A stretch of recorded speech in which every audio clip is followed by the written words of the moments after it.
जब एक छोटे से परिंदे हुदहुद ने हजरत सुलेमान अलैहिस्सलाम का पैगाम मलिका बिल्कीस तक पहुंचाया, तो इसी पैगाम के जरिए मलिका बिल्कीस ने कैसे इस्लाम कबूल किया। ये उस वक्त की बात है जब हजरत सुलेमान अलैहिस्सलाम अपनी बड़ी फौज का जायजा ले रहे थे। तमाम परिंदे और जानवर मौजूद थे, मगर एक छोटा सा हुदहुद वहाँ नजर न आया। सुलेमान अलैहिस्सलाम उस पर कुछ नाराज हुए और फरमाया, हुदहुद कहाँ है? अगर वो बगैर किसी वजह के गैर हाजिर हुआ तो मैं उसे जरूर सजा दूंगा। कुछ ही देर बाद हुदहुद हाजिर हुआ और अर्ज किया, ए अल्लाह के नबी, मैं एक ऐसी खबर लाया हूँ जो आपको मालूम नहीं। मैं सबा नामी मुल्क से आया हूँ। वहाँ एक औरत बादशाहत करती है जिसका नाम बिल्कीस है। इसके पास बड़ी सल्तनत है, एक कीमती तख्त है, सोना चांदी और शानदार महलात है, मगर वो और उसकी कौम सूरज को सजदा करते हैं। शैतान ने उनके बुरे कामों को उनकी नजर में बहुत खूबसूरत और दुरुस्त बना दिया है। इस पर सुलेमान अलैहिस्सलाम ने एक खत लिखवाया जिसमें फरमाया गया था, मुझ पर गुरूर ना करो और मुसलमान होकर मेरे पास आ जाओ। हुदहुद ये खत लेकर बिल्कीस के महल में डाल आया। जब बिल्कीस ने वो खत पढ़ा तो वो घबरा गई। उसने सोना, जवाहरात और गुलाम तोहफे में भेजे।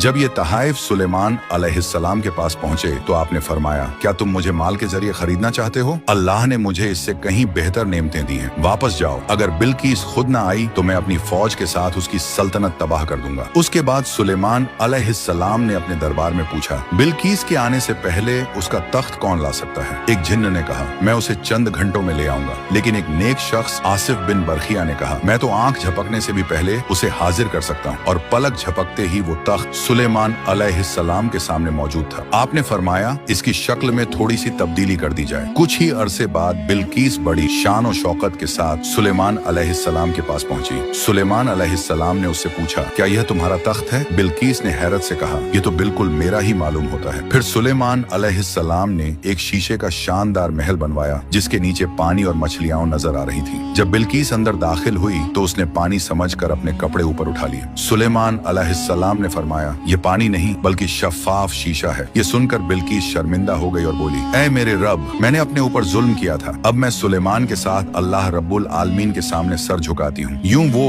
और उसकी कौम ईमान ले आए।